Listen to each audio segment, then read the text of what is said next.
आउन छिटो होइन किन आत्तिँदै बोलाइछस् के भयो पल्तिराका सासूबाईको फेरि लुसा मारी लाग्यो कि आउनु त्यो बेराबाट यसो हेरौँ मजा आउँछ आउनु न ओए अर्काको झगडा के हेर्नु परेको तँलाई कति भन्न नलाग्ने हेर्नु पर्दैन अर्काको झगडा आइज यहाँ ए आउन आमा के हुन्छ र अर्काको झगडा हेर्न कस्तो मजा आइरहेछ एकदम लुसा लुसी गरेछन् आउनु न एकछिन हेरौँ म त हेर्छु ओए आइज आइज अर्काको झगडा हेर्ने के आइज भनेको आइज त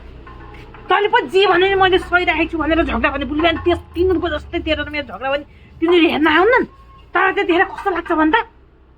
झन् नहेर भने चाहिँ झन् लाउँदै नलाउनु कस्तो खालको अटेरी रहेछ आइज गुरुका आइज भनेपछि गुरुका छिटो आइज आमा पनि